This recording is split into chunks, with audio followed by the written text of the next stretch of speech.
So again, as usual, we speak on the Pasha of the week, all based on the Rebbe's Sichos, and then, of course, as we said, based on ourselves, to try and find in the Pasha and in the Torah something that is directly speaking to us. That is very important.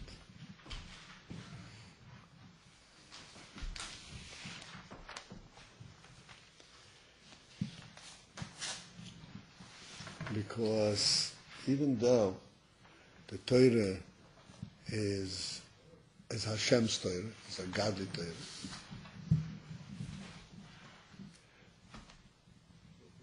so how do human beings come to say that the Torah is speaking to me? The Torah is God's Torah. And the answer is that in essence, we are all godly. Except that our godly soul is contained and confined and concealed, and we have to receive everything through, so to speak, logical and worldly means, conduits. But essentially, a Yid, when does a Yid really live up spiritually and physically? In a full-fledged, healthy in the full sense of the word, it is when he relates and he lives with a godly principle.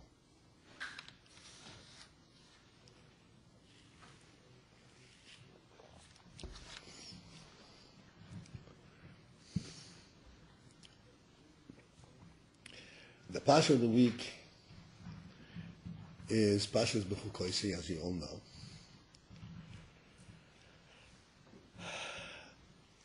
And there is an interesting phenomenon that the Rebbe points out, not only in Pasha's Bechukoisi, but maybe particularly in Pasha's Bechukoisi, but you find it elsewhere as well.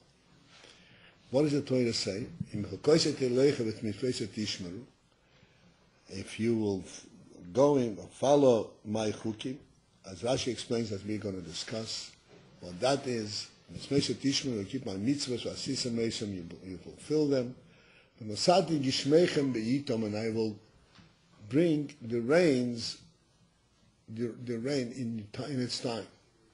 And then it goes on, the pasuk goes on and describes all kinds of physical plenty and blessing that you would have as a result of doing that.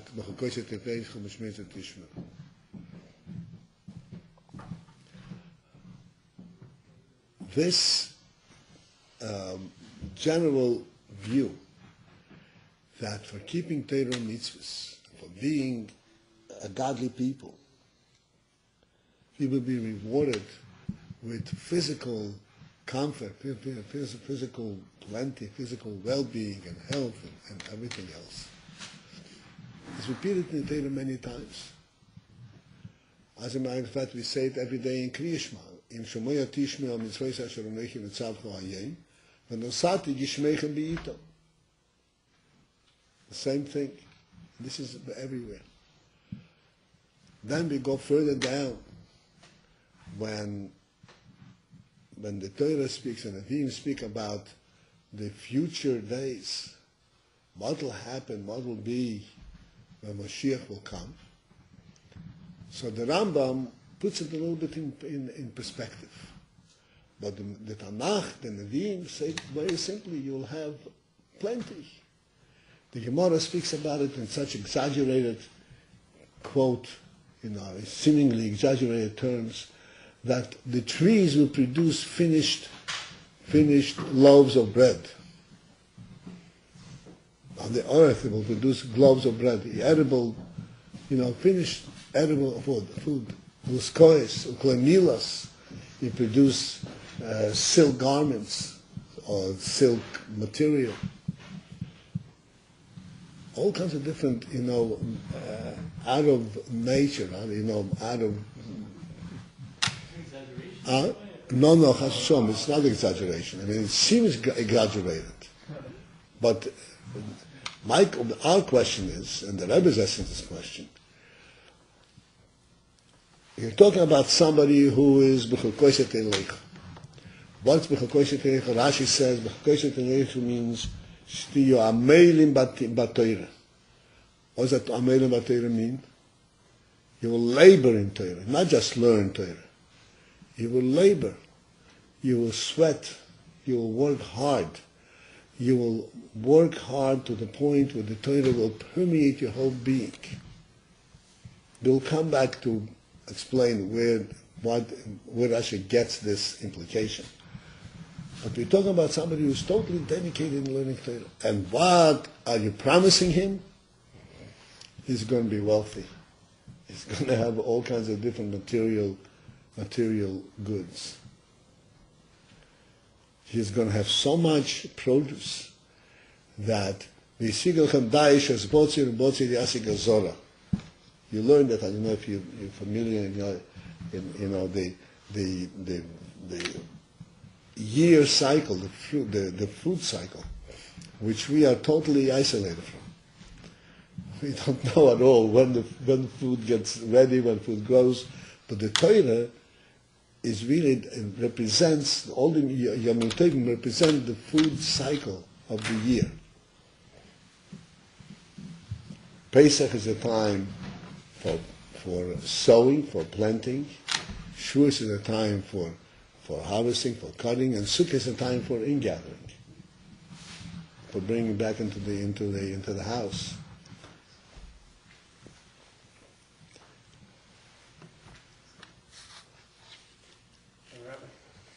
What's the source for the silk growing on trees and the fully cooked bread coming out of the ground? The Gemara brings it on the basis of Psukim. I can't remember exactly what I said. Okay, there are there are all kinds of different promises. The question that we are attending is not where is the Gemara get this and that. The question is what are we talking about? What are we talking about? Somebody who is dedicated, who is trying to understand Torah to such an extent that he is delving into it with full depth. Amelim b'Torah means that he labors in it. If he has any difficulty in it, he stays on it for hours and days until he gets it through. Doesn't let anything go. And you promise him, okay, at the end of this, I'm going to give you a candy. I mean, what is this about?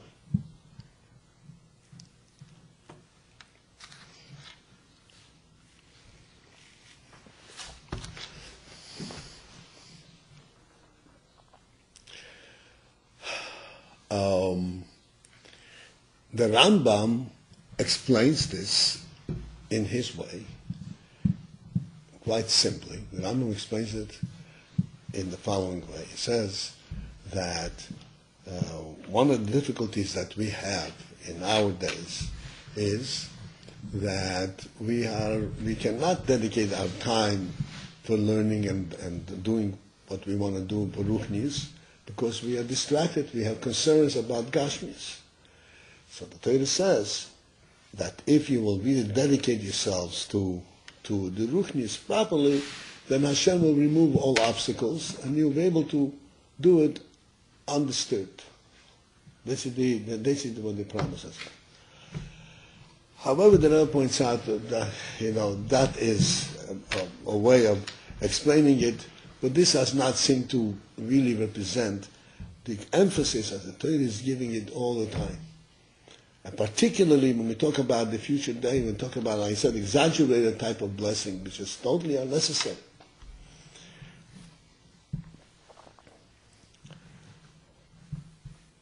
The principle is, and this is something which we really need to understand, in simple terms, that in fact,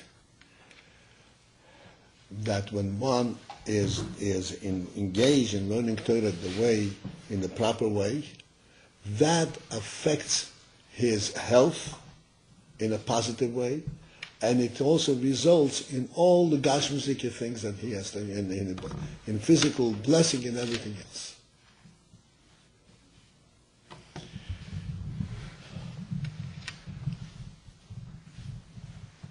And we'll elaborate on this a little bit. How does that happen? Torah is ruchnis. You're learning Torah, you're learning seichel. What does that have to do with Gashmis? What does it do with your own Gashmis, with your own physical health, or with success, with being blessed in Gashmis?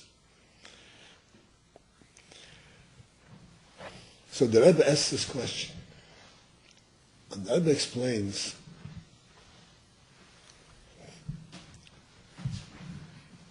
that in a person there are many different koiches, it's called, many different faculties. Right? We have seichel, we have midas, we have eyes and ears and nose and mouth. We have all kinds of different koiches. Particularly in the head, in the face, all the finest human qualities are contained in the head. Then there are the hands, are much less sensitive, but still the hands are still to have certain capability of, they can express art and writing and so forth. Then there are the feet, and the feet, this is the lowest part of the human being. This has the least amount of soul power. All it's able to do is walk. Doesn't have any spirituality whatsoever.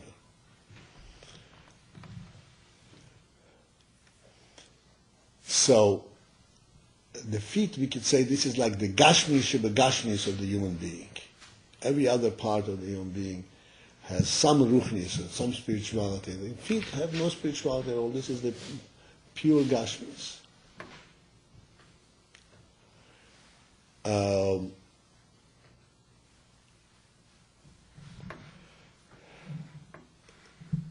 So each one of these limbs, each one of these parts of the guf, is a receptacle, receives from the nefesh, from the soul, the particular type of chayes, a particular type of functional capability that is pertinent for that part. The hands receive from the nefesh a certain quality of chayes that they're able to do what the hands are able to do them.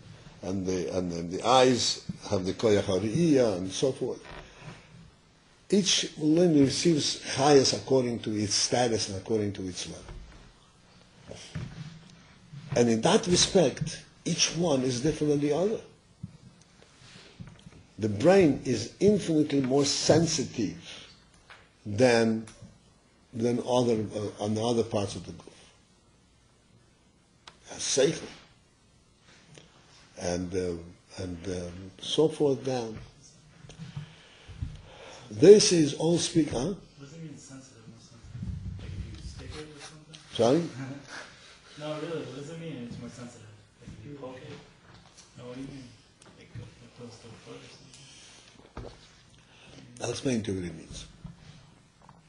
If you shine a flashlight on your hand, okay? You shine the flashlight on your hand for 2 hours straight. Will the hand be objecting and saying, "Oh, I'm not comfortable with shining on me. You're disturbing me"? Will it? If you shine your flashlight on your eyes for 10 minutes, how will you feel? Huh? Mommy will tolerate it. Right? Because the eyes actually absorb this light. The hand is not sensitive to the light. You understand? When you give the hand a smack, it feels it. But when you shine a light on it, it doesn't know that anything is there. You understand? The same is true in all the other koiches in the nefesh. The finest and the most refined, the most spiritual of all these is the intellect. You understand? The intellect is the most refined element in the person, the most spiritual. This is why we say the intellect is objective. You know what objective means? Objective means that you know what an intellect is teaching you without being personally involved. It's not just a physical experience. You know, when you have an emotional experience, which is also very fine, but still this is something which you are touched, you are affected by it. There's a physical reaction. In the brain, there is no physical reaction. It just knows what the reality is, the truth, because it's true. Only the brain has that capacity to be sensitive to that fine element of truth. Do you mean? It's more sensitive in that way too, not just physically being like.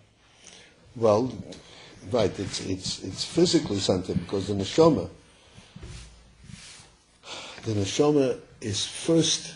Its first touchdown, so to speak. Its first touch in the human body is in the brain. This is how come, the person knows that there is such thing as a truth, because that's in the brain knows that there is such thing as a truth. Every other limb doesn't know truth, knows how it's affected. Do I like it or I don't like it? You know what I'm saying? It's all personal. It's called subjective, personal. The brain is not involved in personal experience. It is much more. It's capable, at least, capable of looking at things from a truth perspective. Is it true or is it not true? Nothing to do with me. Do I like it or I don't like it? Nothing to do with me. Has to do, is it true? Only the brain is capable of relating to that question. You understand? Every other limb doesn't know what you're talking about. It doesn't bother me. I don't care if it's true or not. It's a tasty. That's what I care. Right? The palate he cares.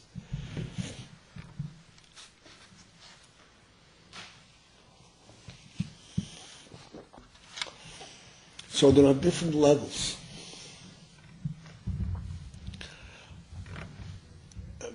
All of these differences in the various levels in the koiches that come into the body, these differences are all, when we talk about the functional element of the person.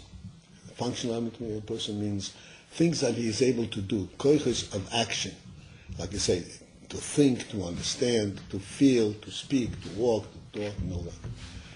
But then there is one thing in which they're all absolutely equal. All limbs, the entire body, everywhere, there is an element of nefesh, there's an element of life from the nefesh, from the soul. This element of life, the fundamental element of life, is equal throughout the whole body. Where the feet feel it, have it the same way as the brain has it.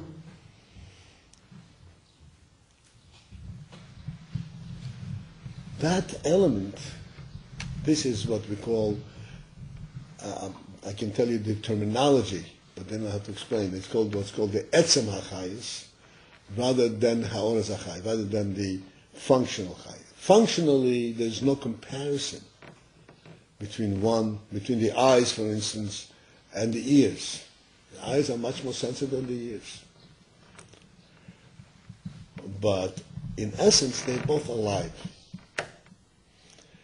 Because if a limb does not have life in it, it becomes what's called a lifeless meat. You know what I'm saying? It dissipates. God forbid, it rots away. It cannot last. So in this essence, that throughout the person, there is the neshama that permeates every part of the limb, of the person, exactly identically throughout the whole thing. Okay, that is true everywhere.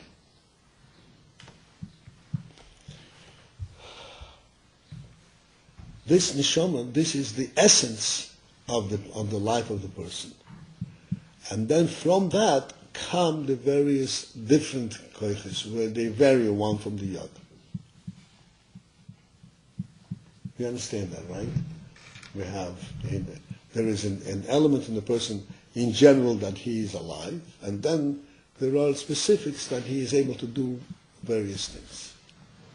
And these are two very different, very separate and different levels of life force that the nefesh provides.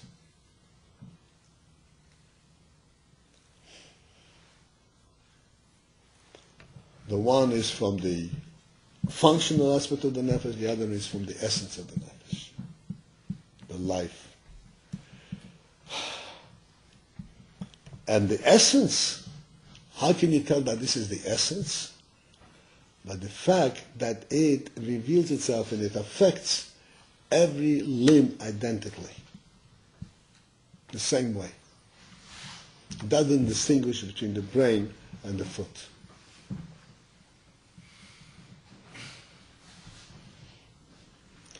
The same is true regarding Torah, because Torah is the real, Torah is Hashem's presence in the world. And we receive Hashem's essence through the Torah. So that the Torah also, there's an element in the Torah that affects the entire person equally. Even though at first, when you learn Torah, what participates in learning Torah? First, the brain. But this is really only the superficial part. This is what's called the logical, the intellectual part. But the intellectual part of Torah is not the essence of Torah. The essence of Torah, this is the godly part. When one, I'll discuss it a little more, when one reaches and connects to the Torah, to its essence, to the godly part of the Torah, then that affects his entire person, brain and foot alike. When he reaches in the Torah to the essence, to the godly part, beyond the intellectual part.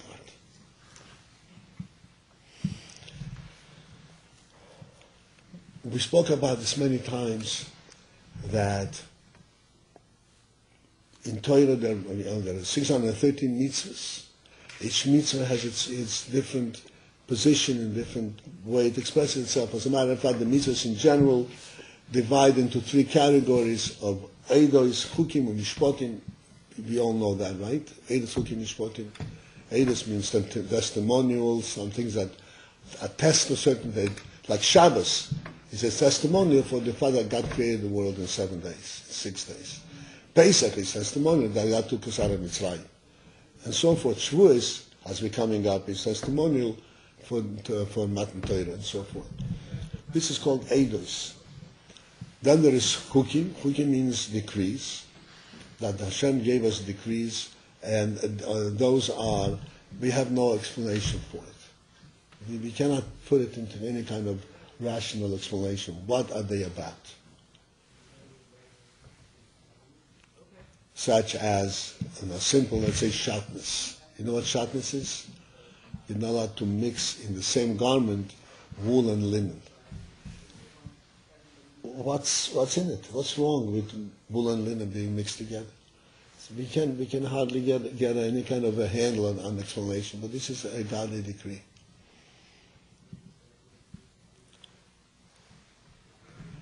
This is called chukim. And then there is mishpotim. Mishpotim are civil laws that are much more readily understandable. And they are things that the human mind even demands that there should be such laws, because a society cannot survive without laws. So, despite the fact that there are these three different categories, and superficially one may say, it would seem that the chukim, the decrees, they are really godly, because we don't even begin to understand it. And mishpotim, civil laws, are much more worldly. They're not godly, they are things which guide us how to live in the world. But in real truth, when you learn the Torah, you learn the halachas, you find that even the Mishpotim are also godly. Because there is no way to understand every detail of any mitzvah, to understand it with human rationale. Every mitzvah, when you go a little deeper, you right away see that this is a godly perspective, this is not a worldly perspective. So that the Torah essentially represents, yes, we are able to understand it and so forth at certain level, but really in its real sense, in real essence, it represents a godly presence. And it can only be understood from the perspective. We can only understand Torah from the perspective that the world belongs to God, and therefore you can make sense of this. You can make sense, you can put it in perspective. Otherwise, it doesn't make any sense at all. It's a godly thing. And when one reaches in the Torah to the godly element, then he reaches the godliness that actually gives life to the world. And then he is affected in his brain and his foot identically. Just like we said before in the Chayes. Huh? So when you approach the Torah, like learning it differently in perspective, how you get to that level, or no matter how you approach it, you still Well, this is what you say, amelim b'Torah. When you omel, when you labor in Torah, eventually you get to a certain insight where you recognize in the Torah not just rationalization and logic and something making sense, but you recognize in Torah the godly truth. And then it affects the person equally throughout his entire person. The Rebbe says in this Sikha an interesting thing, that we see when a person is in a state of joy. So there are different kinds of states of joy. Let's say somebody learned something and he understood it and he feels good about it. So he has a certain sense of joy.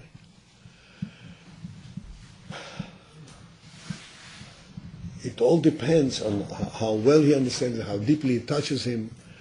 When do you know that this joy is something which is emanating, it's coming from, it's touching his very soul? It's not just an intellectual experience or an emotional experience, but it's something that is actually revealing his very soul. When do you know that it touched his own soul? When it is not just showing joy in his face and he's saying, oh, how nice and how good. When it brings to a point where he begins to dance, then you know that then it permeated his whole being. How did it permeate the whole being? It's only by Torah and by spiritual things. The answer is that the spiritual things of Torah are actually representative of godliness. And godliness, this is the essential truth of everything. And therefore that permeates the entire being and affects the brain and the foot equally at the same time.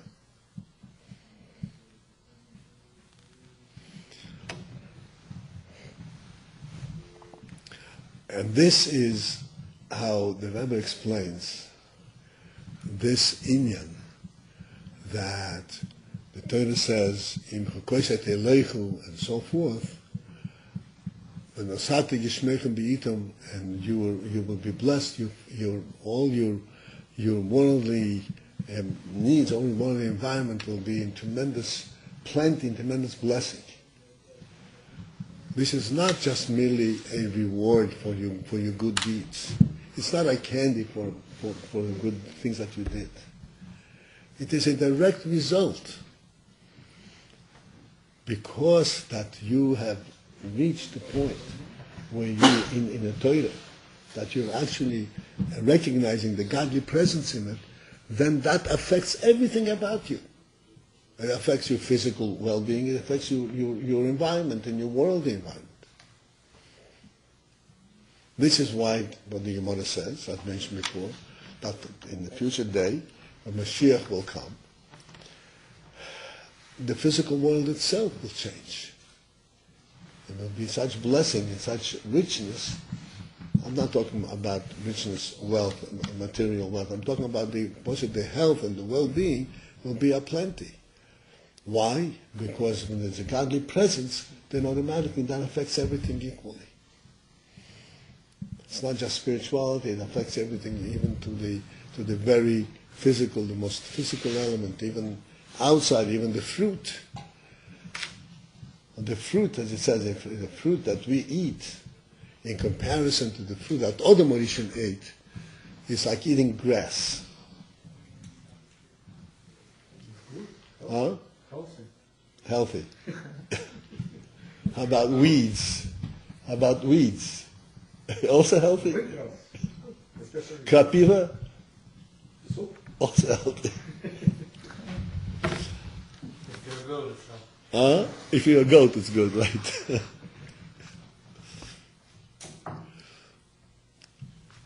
So, this is the relationship over there.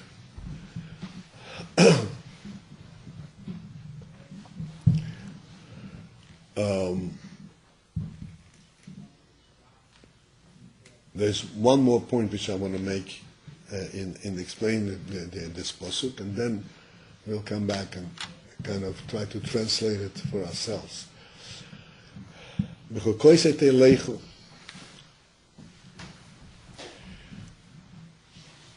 So Rashi says, means you will labor in Torah. Even though the word b'chukoisai per se means my laws, decrees, that's mean the chukah. The chukim, this is that part of the Torah which is laws. So obviously Rashi has reasons to say that this case b'chukoisai means learning Torah. And it means learning Torah in a way of amelim b'Torah, of laboring in Torah.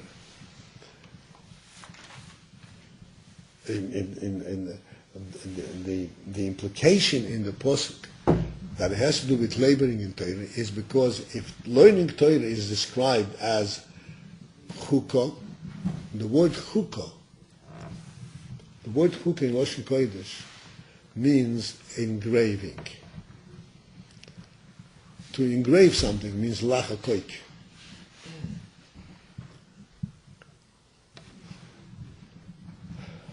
When you learn Torah with Omo, in this way, Amelim b'Torah, then that means that the Torah becomes engraved in the person. It's not just merely that he knows it and he remains something separate from the Torah, but it becomes engraved in him. How can anything that a person learns, again, that's going back to the same thing, how can anything that a person learns become engraved? I mean, he and this thing that he learns are two separate things. No matter how much it makes sense, still it's just something that you learn from outside. It makes sense. He has a logical explanation for it. That's all it is. The answer is that Torah is really not just an external thing. Torah is really the very life essence of the Neshama Vayid. Except that the Reisha provided for us a means to get to know it in a gradual way, by learning about it. But essentially what we are learning is how does the soul, how does our neshama relate to the world? Not how our goof, how our logic relates to the world. How does our neshama relate to the world?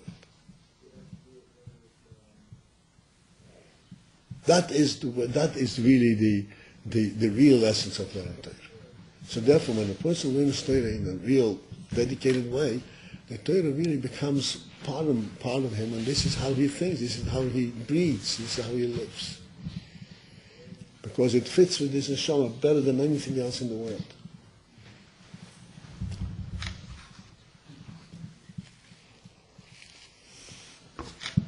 And one of the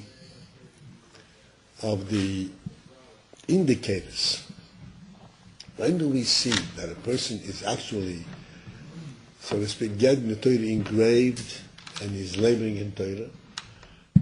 Is when he says in the Torah, Telechu. Telechu, Telechu means what? What does Telechu mean? You walk, which means you move on. Which means that you are constantly moving deeper and higher. When there is a movement in a person, and he understands today what he couldn't understand yesterday, and the next day he breaks through and he understands that which he couldn't understand today, that means that the Torah is really having an effect on him. It's actually being engraved in his mind, and it opens up his mind, and it reveals more of his soul, more of his soul. So this is Telech. And the Torah says clearly that when a person learns Torah in this manner, that the Torah actually permeates and becomes part and parcel of his nefesh. That this is the way he understands, this is the way, this becomes his own truth, then, in fact, that gives him physical well-being, physical health, because that is the real source of life, the real source of health.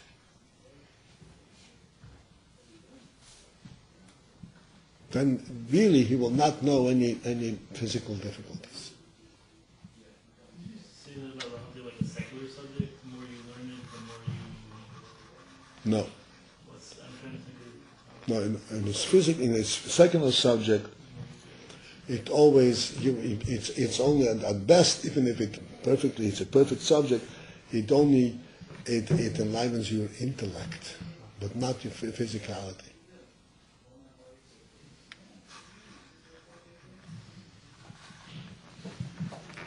It doesn't permeate the person. And I said it's like where we have the brain and the foot. The brain may be affected, but the foot is not. But even there, the brain is affected in a very superficial way, not with soul power, but with brain power. It's not the same thing. We can't go into every detail in the Indian.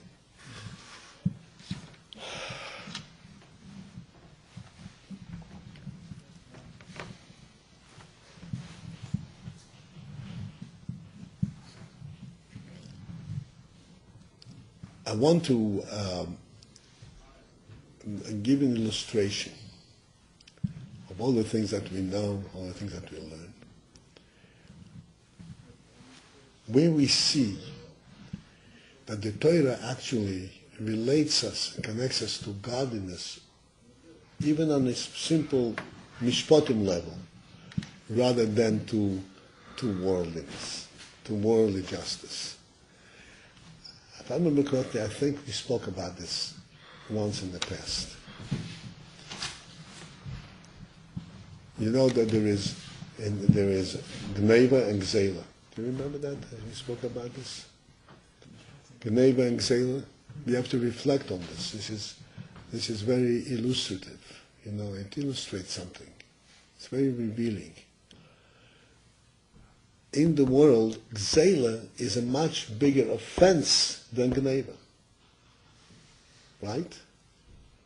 Somebody breaks into your house at gunpoint and takes your possessions and ties you up. I mean, that's a terrible offense. He comes in stealth, he digs into your basement and takes something out. It doesn't compare. And yet, how does the Torah look at it? The Torah says a ganav has to be punished. A ganav has to pay double for what he stole.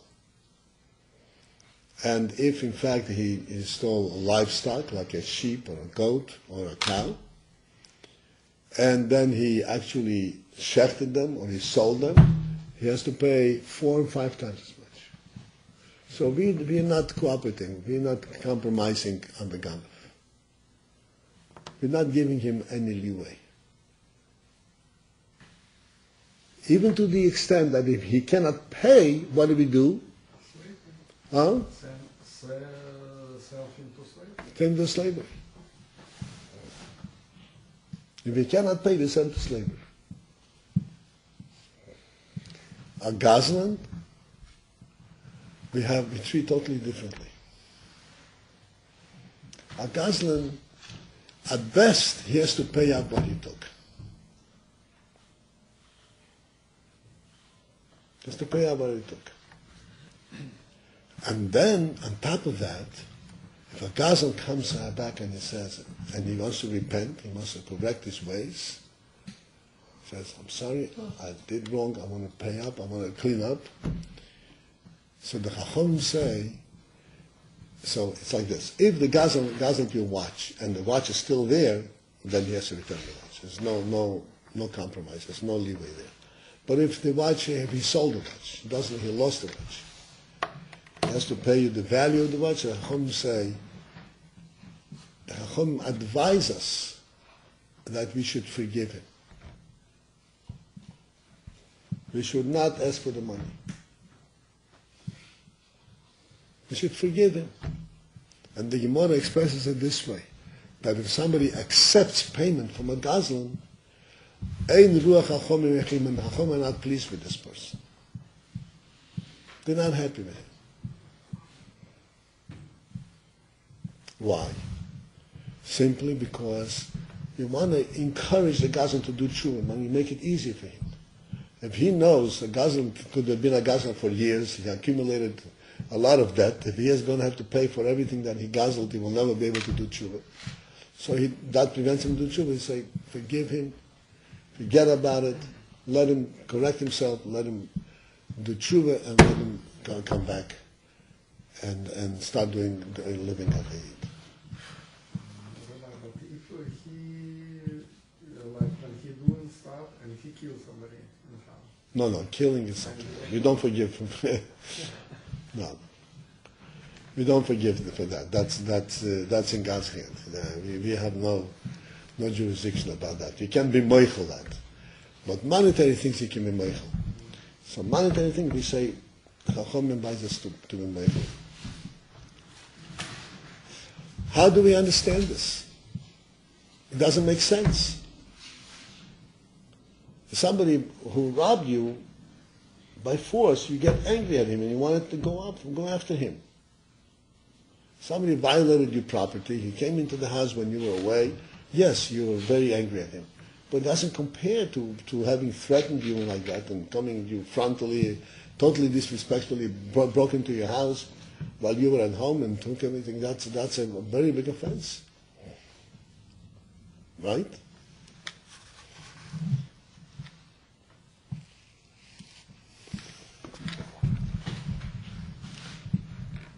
That's why I said this is very revealing. You know what the essence of this is. How can we understand this?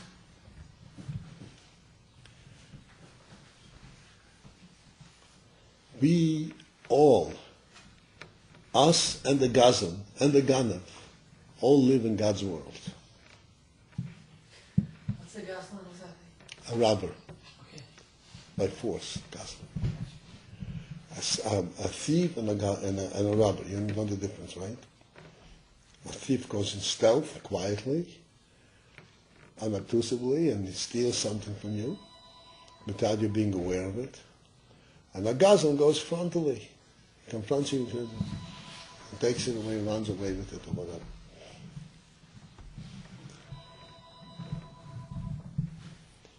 We all live in God's world. And despite the fact that, yes, we need whatever possessions we have and so forth, we need possessions, we need things in the world, but primarily, what are we concerned, the most important, primarily means on the fundamental, what's the most important thing that we're concerned about? The most important thing that we're concerned about as Yidden, as Torah Yidden, is that there should not be an offense against God. That is the primary thing. Sounds a little bit, outwardly, But that is the reality. Everything we do, when we do a good thing, yes, we made somebody feel good. But that's not the end of the story. When we give tzedakah, we did a good thing for this person. But that's not the end of the story. When we give tzedakah, we are making a statement that there is one God that created us all. And if I have money and he doesn't, if I have and he doesn't, that means that God gave me to give him.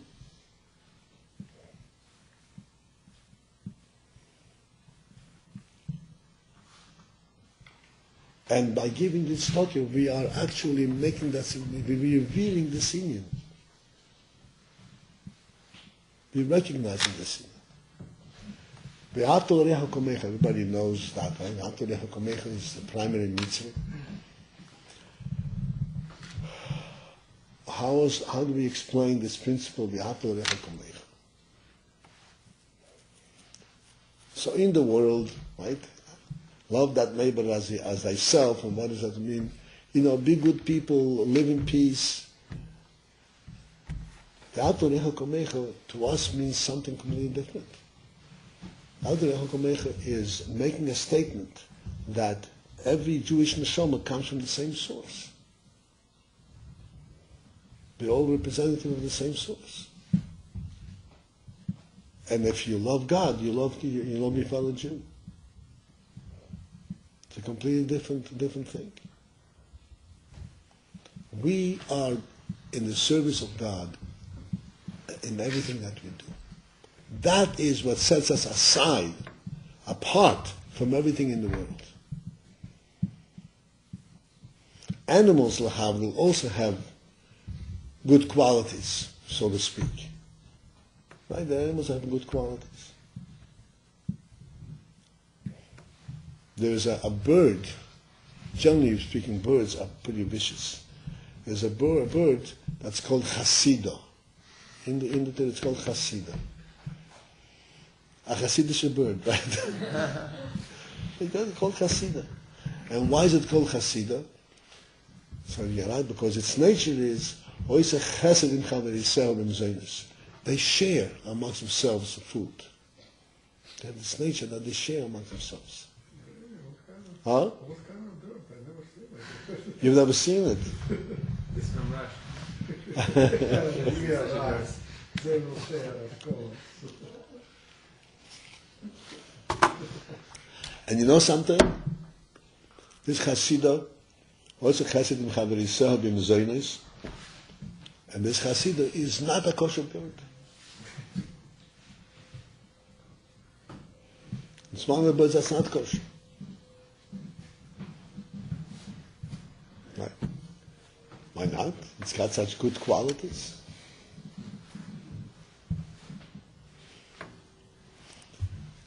So, there are other natures. It shares with only with its friends, but not with its enemies, with other birds. Only there are all kinds of different explanations to it.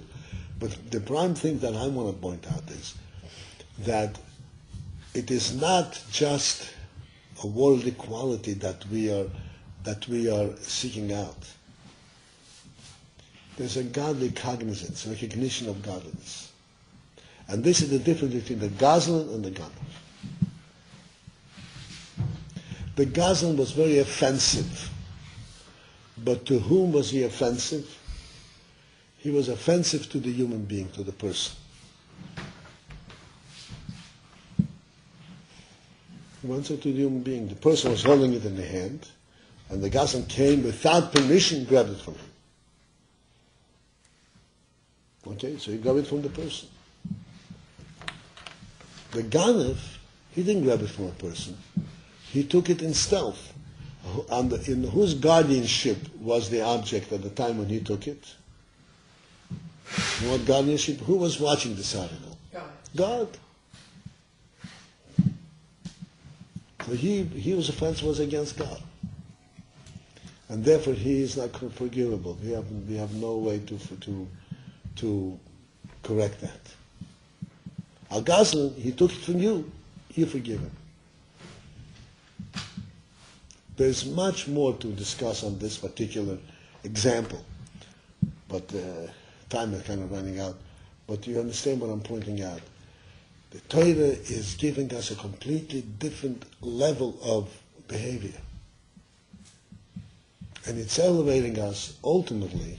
The more we learn, the more we realize it's elevating us to looking at our own lives, looking at our friends, looking at the world, really literally from a godly perspective. And when that happens, that permeates, goes through and through, and it affects everything of the person. Not just his brain, not just his heart, but his physical well-being as well. Because the whole source of life in the world is from God. Everything fits in perfectly. Everything comes to life.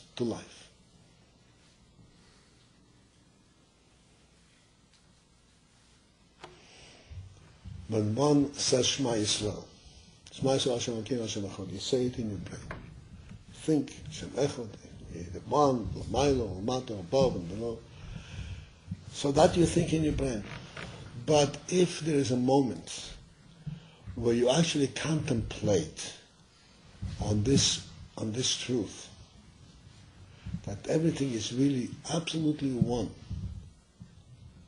that elevates a person to a completely different state. It elevates, it gives chayas, it brings energy and enlivens his feet as well as his brain.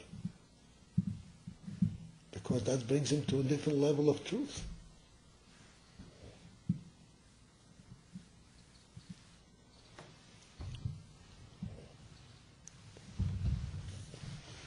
So this is, so to speak, indicated the Torah by the fact that when the Torah speaks about reward, it speaks on a physical level. Because ultimately, the reward is for doing Hashem's mitzvahs, so bringing Hashem into the world.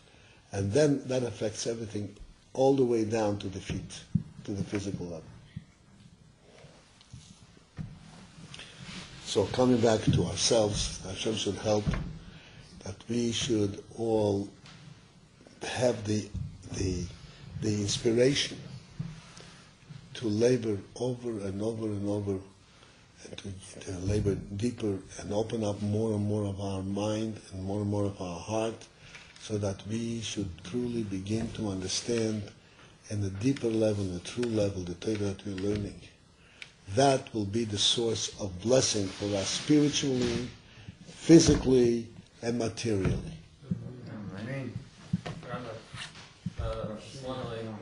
I just want to publicize that Hashem, when I'm feeling not so well, and I ask Hashem to help me, He opens my mind up and takes me away from the situation. In the beginning, for example, at the beginning of the shir, I wrote a few lines and I was thinking all these things, negative stuff.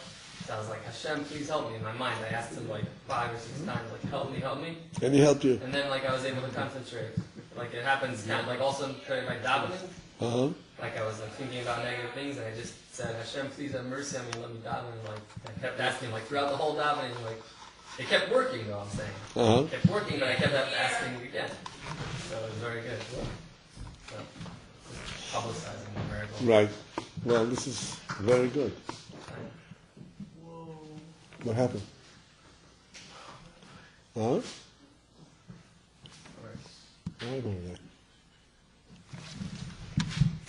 I should start it open.